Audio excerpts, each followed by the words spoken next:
Why do so many people consider this guy, Klaus Schwab, to be the most dangerous man in the world? You might remember Klaus Schwab was the public who said, 2030, you'll own nothing and be happy. Translated, it probably means by 2030, he'll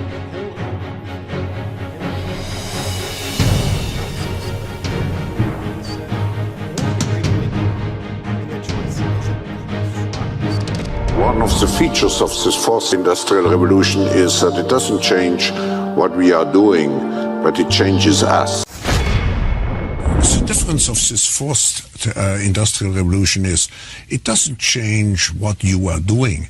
It changes you. If you take genetic editing, right. Just as an example, it's you who are changed. Yeah. And of course, this has a big impact on your identity. Yeah. Editing your genes? Cool. I'll explain that later. But first, why do so many people consider this guy, Klaus Schwab, to be the most dangerous man in the world? Well, there's some reasons.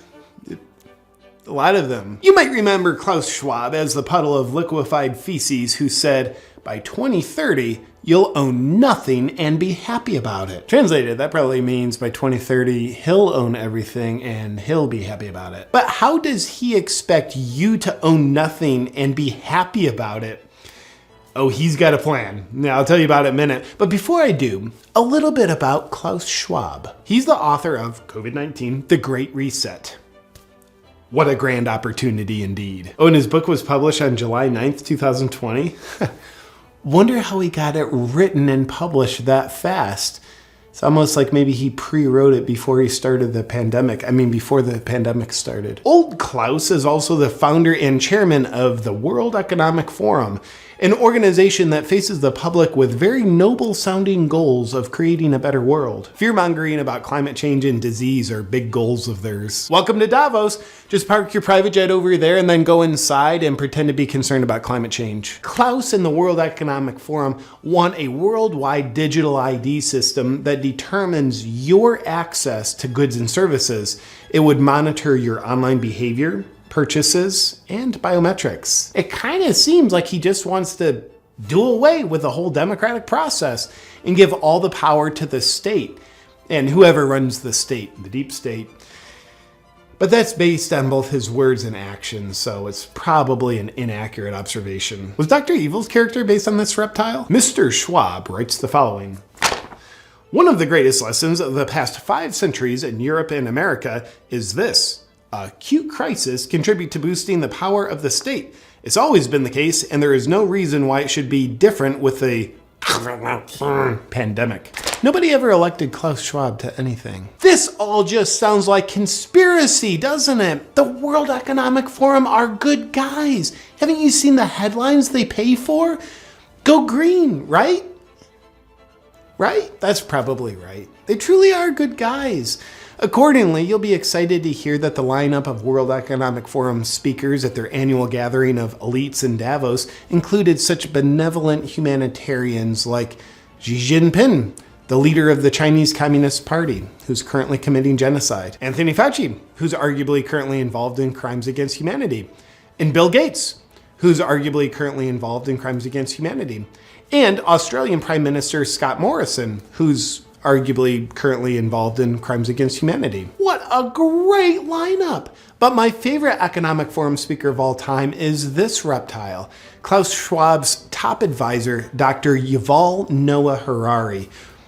Let's see what he has to say. Data might enable human elites to do something even more radical than just build digital dictatorships. By hacking organisms, elites may gain the power to re-engineer the future of life itself. Because once you can hack something, you can usually also engineer it. Elites hacking organisms and re-engineering life itself? Well, he's not talking about doing that to people, is he? Now, in the past, many tyrants and governments wanted to do it, but nobody understood biology well enough, and nobody had enough computing power and data to hack millions of people. Neither the Gestapo nor the KGB could do it. But soon, at least some corporations and governments will be able to systematically hack all the people. Well, I guess he was talking about doing that to people.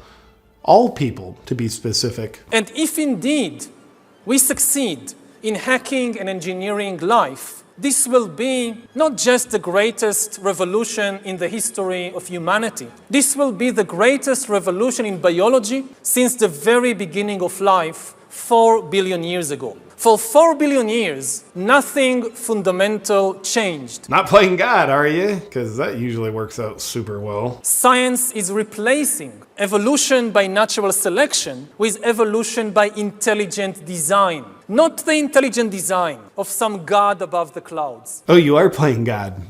Say more. Evolution by natural selection with evolution by intelligent design. Not the intelligent design of some god above the clouds, but our intelligent design and the intelligent design of our clouds, the IBM cloud, the Microsoft cloud. These are the new driving forces of evolution. Gosh, you wouldn't by chance have a plan in place on how to control people with your cloud technology, would you? And that plan isn't by chance already being implemented, is it? Today, we have the technology to hack human beings on a massive scale. Oh, so you could implement it. In this time of crisis, you have to follow science. It's often said that you should never allow a good crisis to go to waste. Sounds familiar. And I guess you are implementing it already. Didn't anyone bother telling this guy not to say any of this out loud on camera? It's a lot of evidence. Surveillance, people could look back in 100 years and identify the coronavirus epidemic as the moment when a new regime of surveillance took over, especially surveillance under the skin. My brain, my body, my life, does it belong to me or to some corporation or to the government or perhaps to the human collective? This guy's revealing the whole plan. He's gonna ruin it. The World Economic Forum, out for the good of humanity. You'll own nothing, not even your own DNA, if we have our way. Now for some additional fun facts about Klaus Schwab and the World Economic Forum. They've got a Young Leaders Program, which is a 5-year indoctrination program into their principles. The goal of the program is to create world leaders who don't answer to their people because they don't care about them. They answer to their bosses at the World Economic Forum. Graduates of the program include admirable world leaders that are suspiciously in lockstep with the Great Reset, such as Justin Trudeau, Francis Macron, and Mark Zuckerberg. Sponsoring partners of the World Economic Forum's Young Global Leaders program have been the Bill and Melinda Gates Foundation and Google. I wonder why Google censors and shapes information to be in exact support of the World Economic Forum's narrative. Oh, another fun fact, the World Economic Forum is predicting a worldwide cyber attack. I'm pretty much a wizard at predicting the things I'm gonna do too. The very concerned Schwab believes the cyber attack could bring a complete halt to our power grid, transportation, hospital services, and to our society as a whole. The World Economic Forum then simulated the cyber attack. Simulated or planned? I'm not sure, but they said it was a simulation, so it's probably best to just believe them. Oh, also the World Economic Forum, along with the Bill and Melinda Gates Foundation, hosted Event 201, which oddly enough played out exactly as they planned. Or simulated, or whatever. Let's move on. And here's a picture of Klaus Schwab sitting in front of his statue of Vladimir Lenin. I wonder why he's got a statue of one of the most murderous world leaders in history. Lenin killed an estimated 5 million people. And finally, remember Schwab's whole thing about you'll own nothing and be happy about it? What's the World Economic Forum's plan to make that happen? Well, it's probably nothing, but consider this. BlackRock is an investment firm with $9 trillion under management, which is a higher GDP than every country on Earth, aside from the US and China. Therefore, it turns out BlackRock has more political and financial influence than the Federal Reserve and most governments. Sounds cool, but what's the connection with the World Economic Forum? Well, again, and it's probably nothing, but BlackRock CEO Larry Fink is also just a board member of the World Economic Forum. Well, that's super convenient. and probably just a coincidence. Is the World Economic Forum and BlackRock colluding in corporatism, where an unelected corporate elite dictates top down to the population? Well, they couldn't be doing that because they'd have to infiltrate the government, which they haven't done. Except for, in one of Joe Biden's first appointees once he took office, he named Brian Deese to be the director of National Economic Council. Brian Deese came from BlackRock, where he was a global head of sustainable investing, and now he's Biden's main advisor for economic policy. But Biden's making the policy decisions, not the unelected corporate elites at BlackRock and the World Economic Forum. Of course Biden's making all the decisions. Let's not be silly. Oh, look, there's a picture of Biden in the audience at the World Economic Forum. Oh, and also Kamala Harris's chief economic advisor is Michael Pyle. He came from BlackRock, where he was a global chief economic strategist, overseeing the strategy for investing $9 trillion. Well, it looks like corporatism, but it's probably not. But if it was, it would actually be a viable strategy for BlackRock and the World Economic Forum to own everything and for you to own nothing. Oh, fun fact, BlackRock is buying up single-family homes at an alarming rate, oftentimes paying 20 to 50% above asking price, so normal people like you and I can't own the homes. Now, there is an interesting pattern to all this. You know how you hear about ancient tyrannical rulers who would rule over their dumb people by saying things like, yeah, if you don't do all of this slave labor and let me sleep with your wives, then God's going to make you all perish in a deadly storm. Well, God told me, and because I'm elite, I have access to this knowledge and you don't. So you better do as I say or you're going to die. Well, us peasants can't perceive what the king can, so we better do as he says. Go ahead and bang my wife. And thank you for doing it for my protection, King. Good old fear-mongering, a predictable pattern as old as time itself. But with Klaus and the World Economic Forum, it's climate change is gonna kill you, disease is gonna kill you, and a cyber attack's gonna get ya. So you better do as we say, or you're gonna die. I don't know, the weather looks pretty good to me. Why don't you ever smile, Klaus? You look like a sociopath. No, you don't understand. We elites have access to knowledge that you don't. So you better listen to us or you're gonna die. Same old fun pattern of fear-mongering.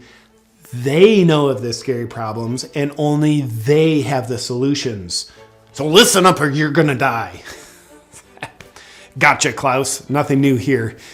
We see you. In conclusion to the question, is Klaus Schwab the most dangerous man in the world? Here's his top guy again. Humans are now hackable animals. You know, the whole idea that humans have, they have this soul or spirit and they have free will and nobody knows what's happening inside me. So whatever I choose, whether in the election or whether in the supermarket, this is my free will, that's over. Free will, that's over. It will indeed be over. If you outsource your thinking to outside influences and take the easy way out by choosing obedience over bravery. Doing so makes you very susceptible to being manipulated by fear. And if this happens, you will fail at remaining a free, sovereign individual. But here's how Schwab and his friends, who sociopathically never smile, fail at their Great Reset, and you succeed at remaining a free, sovereign individual. Be guided by your own critical thinking and what your heart and soul knows is right, and choose bravery over obedience. Obedience or bravery? Outsource your perspectives or do your own critical thinking? We are in the process of either the Great Reset or the Great Awakening, and the choice isn't Klaus Schwab's. The choice is yours.